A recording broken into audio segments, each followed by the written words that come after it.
Hello my dear students and welcome back. आज से class हम स्टार्ट करेंगे अपना subject financial markets and institutions. इसके अंदर हम ऑलरेडी पढ़ रहे थे हमारा यूनिट नंबर 2। आज हम उसके अंदर पढ़ेंगे stock market, primary market, secondary market के बारे में। तो बेसिकली दो टाइप का मार्केट है, एक है इक्विटी मार्केट और दूसरा है डेट मार्केट। जो हमारा इक्विटी मार्केट है उसके अंदर दो है, one is primary market and other is secondary market. तो आज के क्लास में हम स्टार्ट कर रहे हैं अपना प्राइमरी मार्केट। तो प्राइमरी मार्केट का मतलब होता है basically new issue market. Company जब पहली बार शेयर्स इशू करता है पब्लिक को, that is called as in the primary market, also called as the new issue market और द फ्रेश इश्यू मार्केट।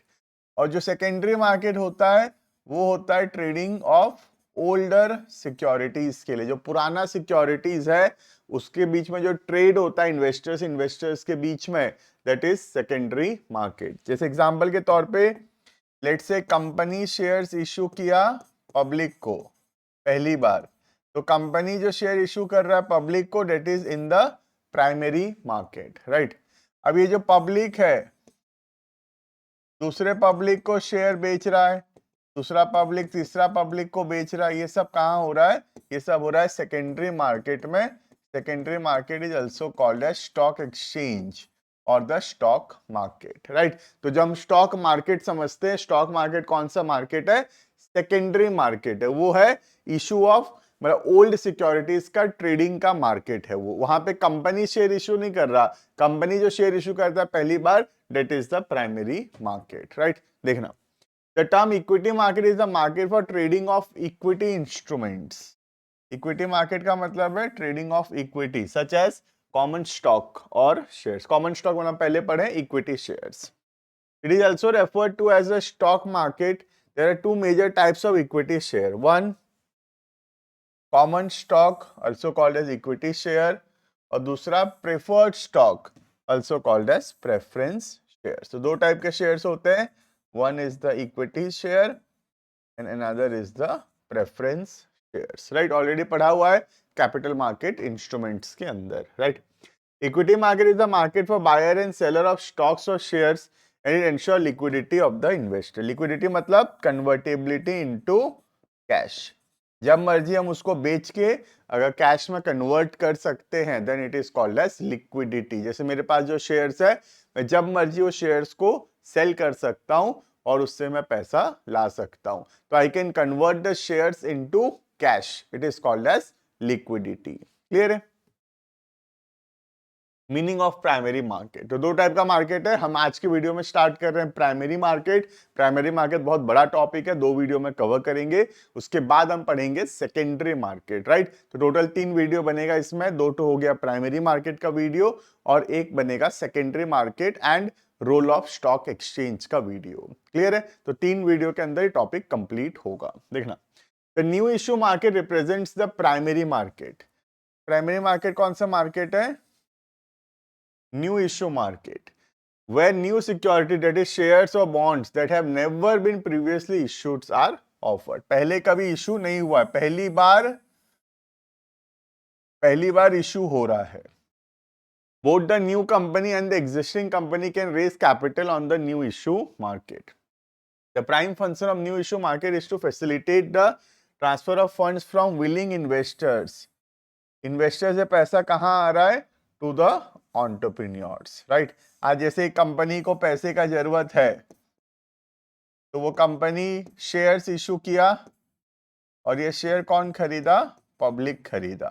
तो इससे क्या हो रहा है?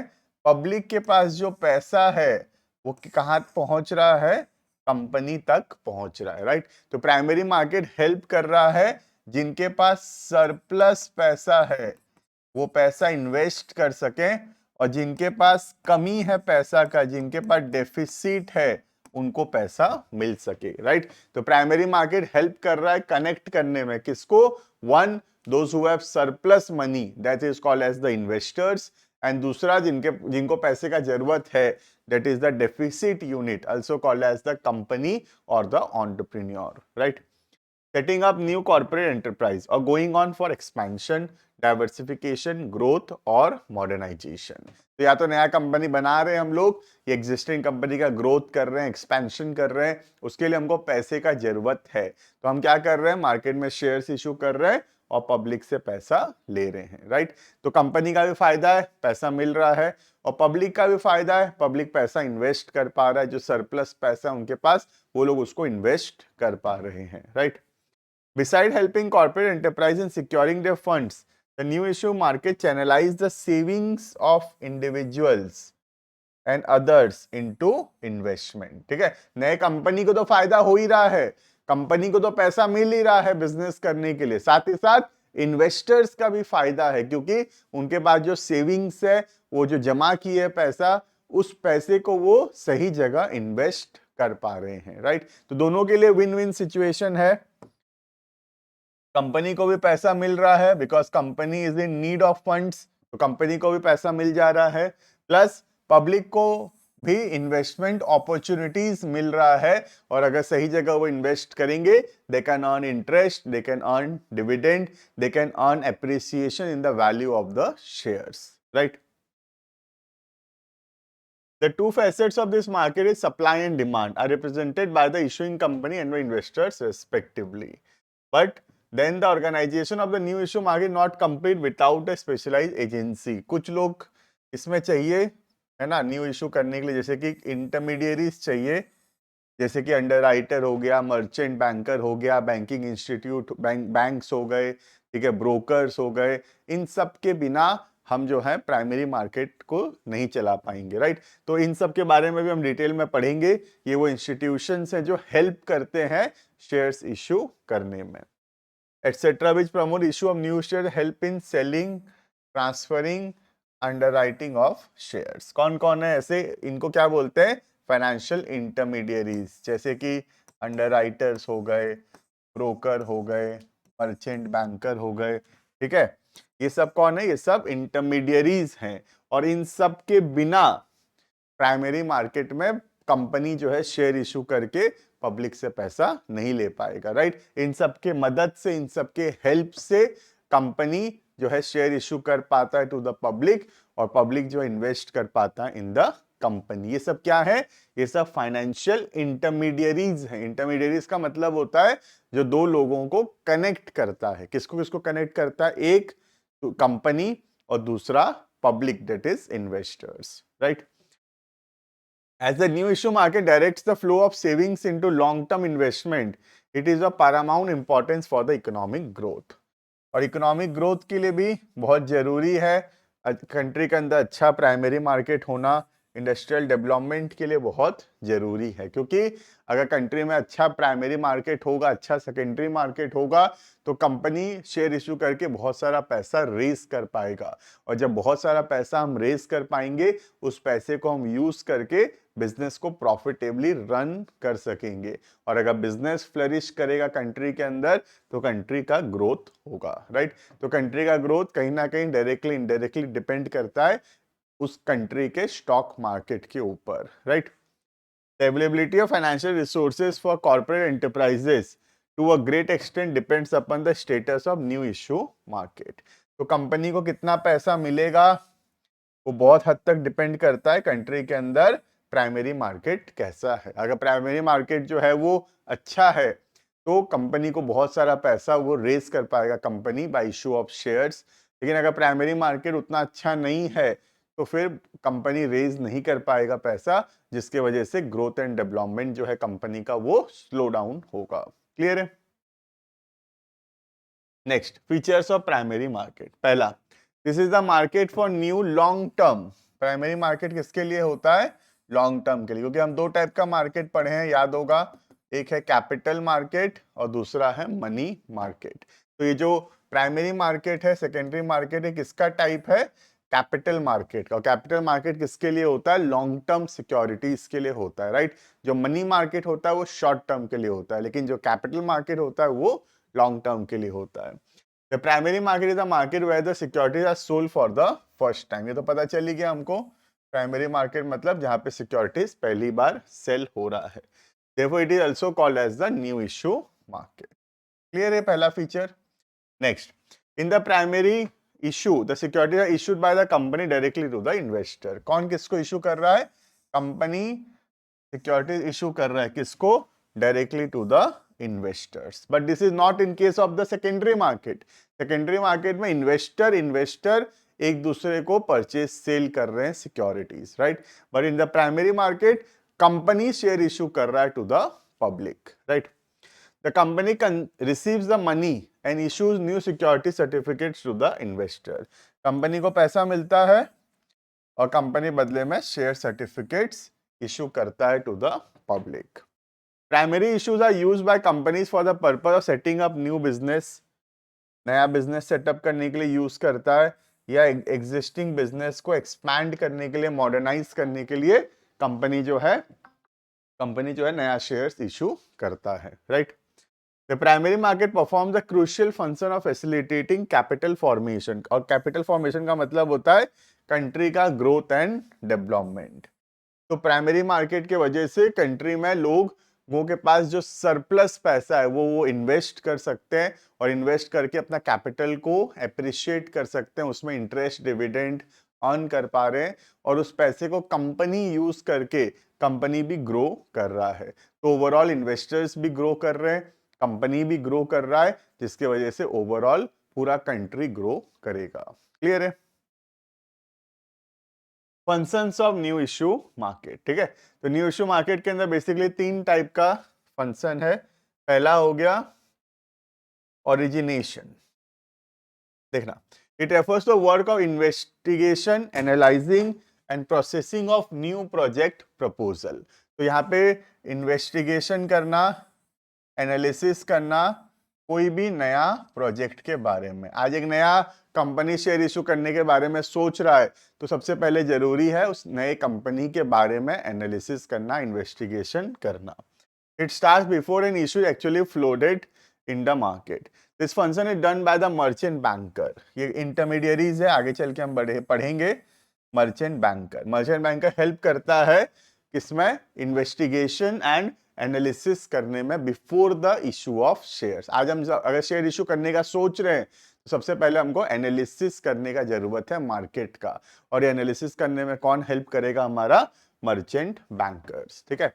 Who may be a commercial bank, all India financial institutions और private firms। कोई भी हो सकता है मर्चेंट बैंकर। आजकल बैंक्स भी प्रोवाइड करते हैं मर्चेंट बैंकिंग सर्विसेज। अलग से कोई प्राइवेट ऑर्गेनाइजेशन हो सकता है, या कोई फाइनेंशियल इंस्टीट्यूशंस हो सकते हैं। At present, financial institutions and private firms also perform these services. Though this service is highly important, the success of the issue depends to a large extent on the efficiency of the market, right? तो एक issue कितना successful होगा या नहीं होगा। आज हम market में अगर नया शेयर इशू करेंगे तो पब्लिक उसको खरीदेगा कि नहीं खरीदेगा, ये सब का एनालिसिस बहुत जरूरी है। कितने रुपए में शेयर इशू करें, कितना शेयर इशू करें, ये सब एनालिसिस बहुत जरूरी है। और ये एनालिसिस कौन करके देगा हमको? Merchant bankers. क्लियर है? ये हो गया पहला काम, दैट इज ओरिजिनेशन, राइट।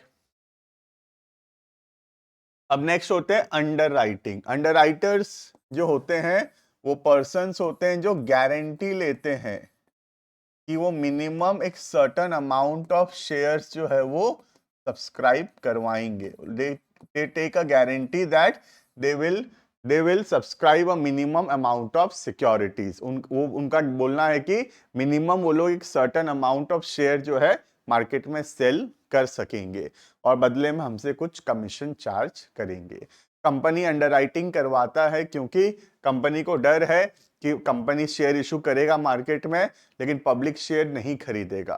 तो इसी वजह से हम लोग क्या कराते हैं? अंडरराइटिंग करवाते हैं। अंडरराइटिंग के अंदर अंडरराइटर गारंटी देता है कि मिनिमम इतना शेयर वो सेल करवाएगा, और उसके बदले हम उसको कुछ कमीशन देंगे, right.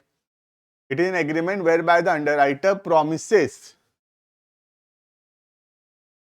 to subscribe to a specified number of securities or a specified amount of stock in the event of public not subscribing to the issue। अगर पब्लिक नहीं खरीदा तो वो खुद खरीदेगा, ठीक है। If the issue is fully subscribed then there is no liability for the underwriter। लेकिन अगर सारा शेयर बिक गया तो ऑब्वियसली अंडरराइटर का कोई लाइबिलिटी है नहीं, लेकिन अगर सारा शेयर नहीं बिका तो जितना गारंटी दिया था कम से कम उतना शेयर वो खुद फिर खरीदेगा, right. It is if the part of share issue remains unsold, अगर अनसोल्ड रहता है कुछ पार्ट तो अंडरराइटर उसको बाय करेगा। दस underwriting is a guarantee for marketability of share. तो अंडरराइटिंग क्या है? एक प्रकार का गारंटी है कि एक पर्टिकुलर नंबर ऑफ शेयर जो है वो सेल होगा। There are two types of underwriters in Indian institutions like LIC, UTI, IDBI, ICICI and non-institutionals are brokers. तो दो टाइप के अंडरराइटर्स होते हैं, एक होते हैं इंस्टीट्यूशनल, जैसे कि LIC हो गया, UTI हो गया, IDBI बैंक हो गया, ICICI हो गया, या नॉन इंस्टीट्यूशनल्स भी होते हैं जैसे कि प्राइवेट ब्रोकर्स हो गए, राइट। तो ये लोग गारंटी देते हैं कि एक minimum certain number of shares वो सेल करवाएंगे, और अगर उतना सेल नहीं हुआ तो वो खुद वो शेयर्स को खरीदेंगे, और बदले में हमसे क्या चार्ज करेंगे? हमसे अंडरराइटिंग कमीशन चार्ज करेंगे, right. Distribution, last function, it is a function of sale of securities to the ultimate investors. This service is performed by special agencies called as brokers.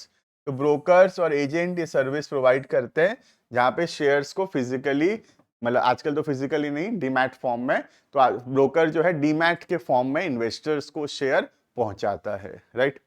Who maintain a regular and direct contact with the ultimate investors.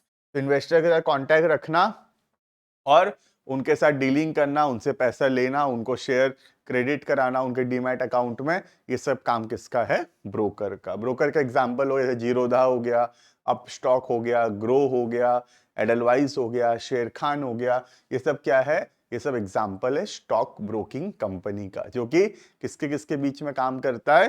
Company and the investors, इनके बीच में जो agency है, they are called as the brokers. Clear है ये? Next आता है role of new issue market. Primary market का क्या रोल है? देना पॉइंट नंबर 1, कैपिटल फॉर्मेशन, ये तो हम ऑलरेडी पढ़ लिए। हेल्प करता है बोथ इन्वेस्टर्स का as well as the company का, क्योंकि पोटेंशियल इन्वेस्टर्स को अट्रैक्टिव अपॉर्चुनिटी प्रोवाइड करता है पैसा इन्वेस्ट करने का, और कंपनी को हेल्प करता है पैसा रेस करने में एट अ लोअर कॉस्ट। तो प्राइमरी मार्केट दोनों को हेल्प कर रहा है, इन्वेस्टर्स को as well as the company को, राइट। इन्वेस्टर्स को क्या हेल्प कर रहा है? उनको अट्रैक्टिव इन्वेस्टमेंट अपॉर्चुनिटीज प्रोवाइड कर रहा है, और कंपनी को कैसे हेल्प कर रहा है? उनको हेल्प कर रहा है कम कॉस्ट में पैसा रेज करने में, राइट। लिक्विडिटी, लिक्विडिटी मतलब जब चाहेंगे हम उसको सेल करके कन्वर्ट कर सकते हैं into cash. As a security issue in primary market can be immediately sold, हमारी मर्जी जब चाहे हम उसको सेल कर सकते हैं, और इसीलिए सिक्योरिटीज का जो लिक्विडिटी है बहुत हाई होता है, क्योंकि जब मर्जी हम उसको सेल कर सकते हैं। Clear? Next, diversification of risk. Many financial intermediaries invest in primary market, therefore there is less risk of failure in investment as the company does not depend on a single investor.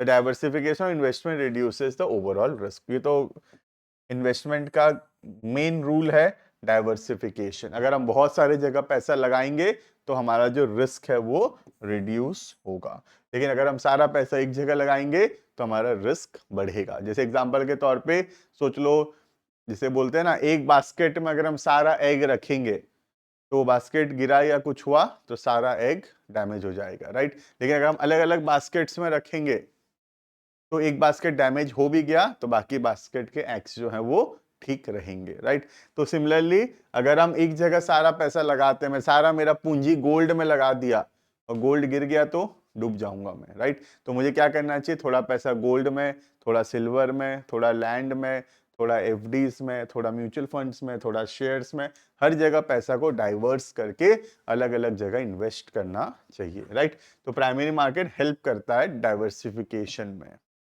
Reduction in cost. Prospects containing all details about the issues are given to the investors, hence reducing the cost of searching and assessing the individual security.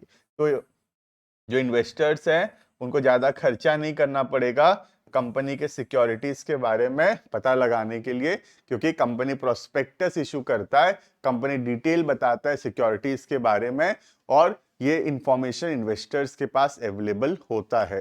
तो कोई भी investor अगर किसी भी company के बारे में जानना चाहता है तो उस कंपनी का अगर वो प्रोस्पेक्टस को रीड करेगा तो उसको उस कंपनी के बारे में सारा डिटेल पता चल जाएगा। क्लियर है? Next, advantages. पहला, मोबिलाइजेशन ऑफ सेविंग्स, हेल्प करता है इन्वेस्टर्स को पैसा जमा करने में और उस सरप्लस पैसा को इन्वेस्ट करने में, राइट?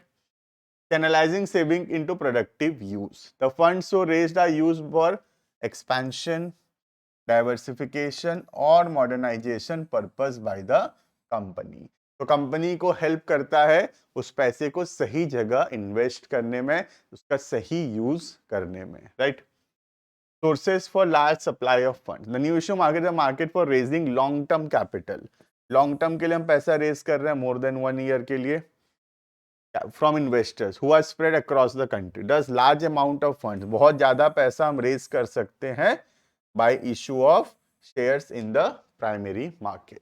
तो लॉन्ग टर्म के लिए पैसा रेज कर सकते हैं प्लस जो है लार्ज अमाउंट ऑफ फंड्स हम रेज कर सकते हैं from the primary market, right? Last, rapid industrial growth. Investment of surplus savings by corporate industrial sector has led to increase in production. जब इतना सारा पैसा कंपनी यूज करेगा अपने प्रोडक्शन में, अपने मार्केटिंग में, अपने प्रोसेसिंग में, तो इससे क्या होगा, ओवरऑल जो उनका ग्रोथ है वो बढ़ेगा और अगर कंपनी ग्रो करेगा तो ओवरऑल कंट्री ग्रो करेगा, राइट?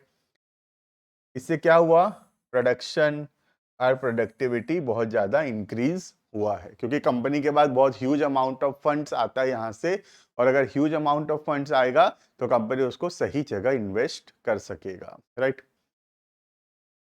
नेक्स्ट आता है disadvantages of new issue market. Possibility of deceiving मतलब किसी को चीट करना is called as deceiving. The corporate raising money through public issue may not disclose detailed information. हो सकता है कंपनी चीट करे और जो डिटेल इंफॉर्मेशन है वो डिस्क्लोज ना करे. कई बार ऐसा हुआ है जिससे एक पोटेंशियल इन्वेस्टर्स जो है वो डिसीव हो सकता है, चीटेड महसूस कर सकता है, right? Next, no fix norms for project appraisal.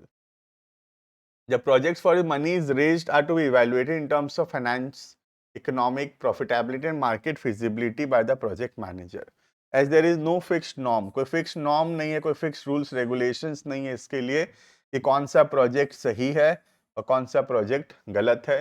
तो कई बार ऐसा हो सकता है कि कोई गलत प्रोजेक्ट के लिए पैसा रेज किया जा रहा है और एक पोटेंशियल इन्वेस्टर को पता नहीं है और वो गलत कंपनी में पैसा इन्वेस्ट कर दिया, राइट? अगर हम सही जगह सही कंपनी में इन्वेस्ट करते हैं, सही कंपनी का शेयर्स खरीदते हैं तो ग्रोथ होगा, लेकिन अगर हम गलत कंपनी में पैसा लगा दिए तो हमारा पैसा डूबने का भी चांसेस हाई है. Clear? Next, ineffective role of merchant banker.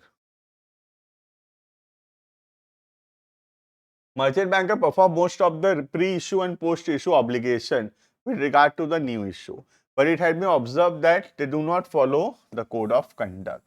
तो रूल्स रेगुलेशंस को कई बार देखा गया है कि मर्चेंट बैंकर फॉलो नहीं करते हैं and they indulge in illegal practices. और कई बार मर्चेंट बैंकर्स ब्राइब लेके या इलीगल प्रैक्टिसेस करते हैं जिसके वजह से अल्टीमेटली किसका नुकसान होगा, पोटेंशियल इन्वेस्टर्स का नुकसान होगा क्योंकि वो लोग पैसा लगा दिए कंपनी में मर्चेंट बैंकर्स के रिपोर्ट के बेसिस पे, क्योंकि मर्चेंट बैंकर बोल रहा है कि प्रोजेक्ट फिजिबल है, ये प्रोजेक्ट अच्छा है, तो पब्लिक को तो इतना जानकारी नहीं है, पब्लिक पैसा लगा दिया मर्चेंट बैंकर के रिपोर्ट के हिसाब से, लेकिन बाद में अगर वो रिपोर्ट गलत निकलता है या कोई इलीगल प्रैक्टिसेस होता है तो इससे किसका नुकसान होगा, इससे हमारे पोटेंशियल इन्वेस्टर्स जो हैं उनका नुकसान होता है. क्लियर है?